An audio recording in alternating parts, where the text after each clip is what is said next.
의료 대란이죠. 정부가 의대 정원 확대를 발표한 이후에 의료계는 파업 및 단체 사직서 제출로 맞대응을 하고 있는 상황인데요. 의료 붕괴 상황으로 이어질 의료가 커지고 있고 여차하면 군병원까지 민간에 개방하는 것을 검토 중이라고 합니다. 단순하게 생각하면 의사 숫자가 늘어나는 게 좋은 게 아닌가 싶은데 왜 이렇게 강대강의 대결로 이어지는 걸까요? 의료 현실을 잘 보여주는 두 가지 키워드가 있습니다. 소아과 오픈런, 응급실 뺑뺑이죠. 소아과 오픈런은 아동병원이 워낙 적다 보니까 진료를 보려면 오픈런을 해야 한다는 거예요. 오픈 시간에 땡하고 가도 순번이 50번에서 60번이고요. 상황이 좋지 않은 지방의 경우는 새벽 6시부터 나와도 진료를 볼 수가 없다고 합니다. 특히나 야간 진료는 하늘의 별 따기인데요. 아이들이 갑자기 아프면 병원을 가야 하잖아요. 근데 야간 소아병원이 없어요. 진료가 불가능합니다. 그래서 응급실을 찾아가 봤는데 응급실의 상황도 전혀 다르지 않죠. 응급실을 뺑뺑 돌고만 있거든요. 응급실 뺑뺑이는 환자가 응급실에 갔다가 진료를 봐줄 전문의가 없어서 다른 병원으로 이동을 반복하는 일이에요. 말 그대로 응급실을 뺑뺑 도는 것이죠. 애는 아파 죽겠는데 소아병원도 없고 응급실을 뺑뺑 돌다 보면 정말 환장하는 일이 아닐 수 없습니다. 두 키워드는 공통점이 있는데요. 하나는 필수 의료라는 것, 두 번째는 동시에 의료인이 기피하는 과라는 겁니다. 여기서 필수 의료라는 것은 생명에 직결되는 의료 분야로서 내과, 외과, 산부인과, 소아청소년과, 홍부외과, 비뇨기의학과 등이 있습니다. 이것을 통해 도출해낼 수 있는 현재 의료 시스템의 문제를 추격해보면 두 가지로 정리해볼 수 있는데요. 의사수의 부족과 의료 불균형입니다. 보건복지부의 OECD 보건 통계에 따르면 우리나라 의사의 절대적인 숫자가 적은 것은 사실입니다. 인구 1000명당 2.6명으로 OECD 국가 중에서 거의 최하위고요. 평균 3.7명에 비해서는 아주 적은 숫자죠. 이런 절대적인 숫자의 부족 현상은 지방으로 내려갈수록 더욱 심각해지는데요. 인구 10만 명당 치료 가능한 질병으로 사망한 비율은 20년 기준으로 43.8명으로 OECD 국가 내에서도 낮은 편에 속합니다. 한국인의 평균 기대수명은 83.6세로 일본에 이은 2위죠. 하지만 지역 격차를 살펴보면요. 이 평균의 역사를 발견할 수 있는데요. 충북은 17개 광역시도 가운데 치료 가능 사망률이 10만 명당 50.6명으로 가장 낮은 세종시의 3배에 달합니다. 인구 1000명당 의사수는 서울이 전남의 2배가 넘고요. 300병상 이상 공공병원의 적정규모 설치율은 서울은 75%, 광주, 대전, 울산은 0%입니다. 세 도시 모두 광역심에도 불구하고요. 이런 문제들을 토대로 보건사회연구회는 2035년이 되면 고령화와 맞물려 의사 2만 7천여 명이 부족할 것이라는 연구 결과를 내놓기도 했습니다. 그런데 의료 불균형은 단순히 서울과 지방만의 문제만은 아닙니다. 앞서 소아과 오픈런에 대해서 이야기했죠. 왜 유독 소아과만 오픈런이 있는 걸까요? 합계 출산율이 0.6인 기적의 나라인데 말이죠. 그 이유는 소아과가 기피과이기 때문입니다. 전공의들이 매우 적어요. 이런 전공은 소아과만 있는 것은 아닙니다. 대체적으로 필수 의료과들은요 기피과로 꼽히죠. 그 이유는 힘들고 돈이 안 되기 때문이에요. 반대로 인기 많은 과로는 피한성 전쟁이 있는데요. 무슨 사람 이름 같죠? 피부과, 안과, 성형외과, 그리고 정형외과, 재활의학과, 영상의학과입니다. 이 6개 과는 경쟁률이 140%가 넘고요. 사람이 그만큼 많이 몰립니다. 그 이유는 뭘까요? 단순합니다. 덜 힘들고 더 돈이 되기 때문이에요. 예를 들면 이런 거죠. 흉부외과 선생님이 힘들게 심장수술을 해서 300만원을 번다고 해봅시다. 피부과는 피부시술을 통해 500만원을 벌 수 있는 거예요. 덜 힘들고 더 돈이 되는 거죠. 저는 개인적으로 의사 선생님들이 인기과에 몰리는 걸 인간적으로 비난할 생각은 없습니다. 의사 선생님들도 사람이잖아요. 덜 힘들고 더 돈이 되면 좋은 것은 인간으로서 당연한 거죠. 그럼에도 불구하고 기피과에 헌신하는 선생님들이 대단한 거고요. 이렇게 현 대한민국의 의료 시스템은 의사수의 부족과 불균형의 문제를 안고 있고요. 여러 전문가들과 현재 파업을 하고 있는 의사분들까지도 대한민국의 의료 시스템에 대한 문제는 공감하는 바일 겁니다. 앞으로 고령화 사회가 되면서 의료 인프라는 더욱 중요해지고요.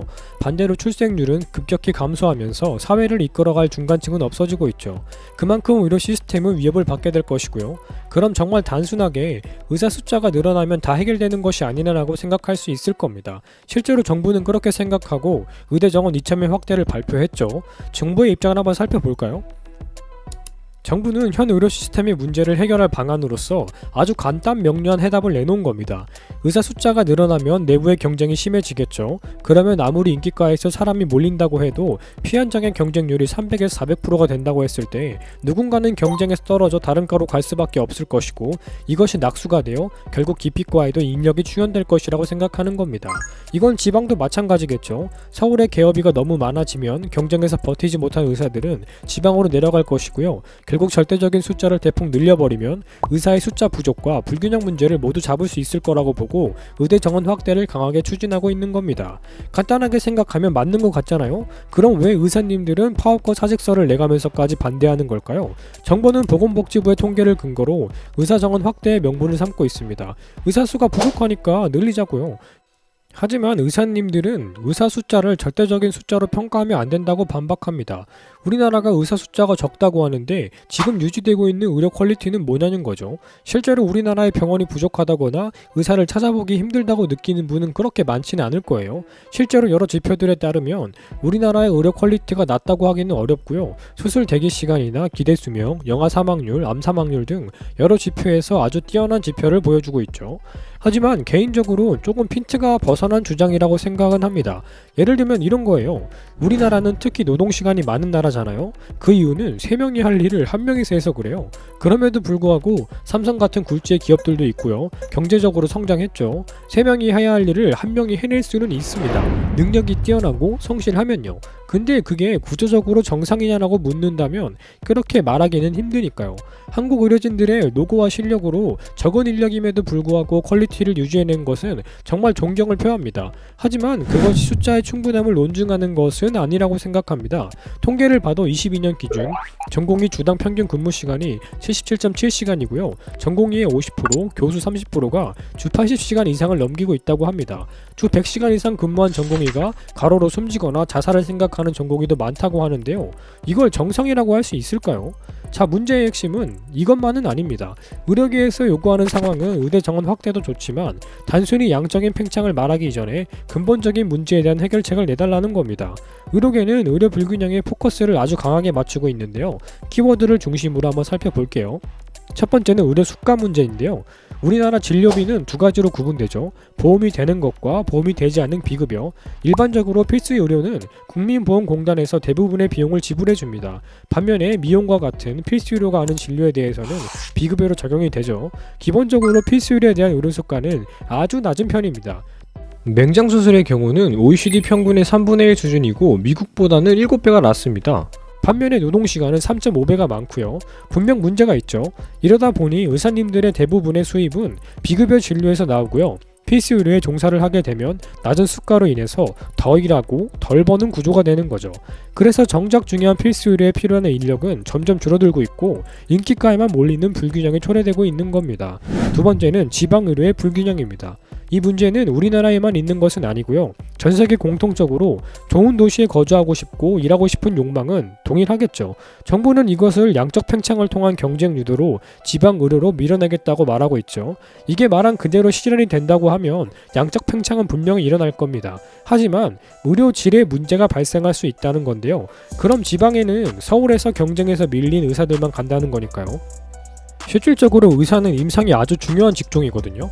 다양한 케이스 임상을 통해서 실력을 키워나가는 거죠. 의료 인프라가 서울에 몰려있는 구조적인 특성상 지방에서 일하는 의사들의 질은 구조적으로 떨어질 수밖에 없다는 지적도 있는 거죠. 그래서 의사님들은 단순하게 숫자가 늘어난다고 너 같으면 지방에 가겠냐는 거죠. 그래서 정부에서는 지방 인재 전형으로 선발하여서 의료 취약 지역에서 10년간 의무 복무하는 지역 의사 제도와 공공의대 제도를 도입하겠다고 했죠. 그런데 말입니다.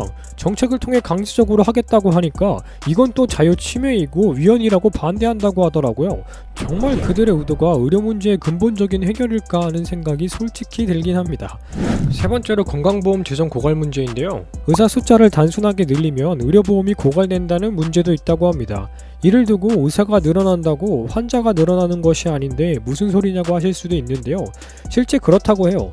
이건 접근성의 문제로 접근성이 좋아지면 그동안은 병원에 가지 않았던 잔병들이 있잖아요. 그것들까지 다 병원에 가버리는 거예요. 그럼 진료 빈도가 늘어나고 진료비가 늘어나면서 건강보험비도 올라간다는 거죠. 사실 이것도 국민 입장에서 좋은 걸 수도 있기는 한데 문제는 뭐냐면 정치권에서 의대 증원 이야기를 하지만 이로써 발생하는 건강보험비 증가에 대해서는 전혀 말하고 있지 않다는 거죠. 의료 인력이 늘어나면 그만큼 건강보험비가 늘어날 거고요. 의료 수가도 증가시켜야 되니까 의료 수가도 늘어나면 건강보험비가 또 올라갈 겁니다. 사실 의대 정원 확대를 말하면서 동시에 의료보험비가 올라갈 테니까 이것은 국민 여러분들께서 이해해 주셔야 합니다라고 안내하는 정치권은 한 명도 없잖아요. 정치는 결국 표를 얻어야 하고 의료보험 문제는 국민들에게 아주 예민한 문제이다 보니까 정원 확대 이후에 다가올 부작용에 대해서는 전혀 언급하고 있지 않은 거죠. 이를 두고 의료계에서는 정치권에서 정치를 위해 의대 정원을 꺼내들었을 뿐 근본적인 해결 방안이나 이후 다가올 부작용에 대한 대책은 전혀 마련하지 않은 무책임한 정책이라고 비판하고 있는 상황입니다. 자, 이렇게 현 우리나라의 의료의 구조적인 문제와 의대 정원 확대를 두고 정부와 의료계 양쪽의 문제를 정리해 보았는데요. 고령화 사회가 되어가면서 전 세계적으로 의대 정원 확대를 추진하고 있고요. 의료 시스템 개편에 대한 공감은 모두가 하고 있을 겁니다. 하지만 이걸 어떻게 현명하게 풀어나갈 것이냐는 정말 쉽지 않은 문제인 것이죠. 정부에서 의사면허 취소라는 강경책을 쓰고 있음에도 불구하고 의사협회는 국민의 생명을 담보로 파업에 들어갔습니다. 솔직히 이 문제에 대해서 정리하면서 든 생각은 국민의 입장에서 보면은 서로 기득권을 지키기 위한 싸움으로밖에 안 느껴지더라고요. 정부는 총선을 앞두고 표를 얻기 위해서 이례적으로 강경하게 나가고 있고요. 반대로 의사들의 주장도 분명 일리가 있지만 결국 그 근본은 기득권을 지키려는 투쟁이라는 생각을 지우기는 힘듭니다. 이처럼 정말 이 의대 증원이라는 키워드 안에 국민이 들어있을까라는 생각이 드는 겁니다. 모든 선택에는 득과 실이 있는 것이고 하나를 취하면 하나를 내어 주어야 하는 게 순리죠. 정치권도 의료계도 조금 유연한 사고 속에서 공정하고 합리적인 토론을 통해 더 나은 사회를 향한 걸음을 내디뎌 주시기를 바랄 뿐입니다.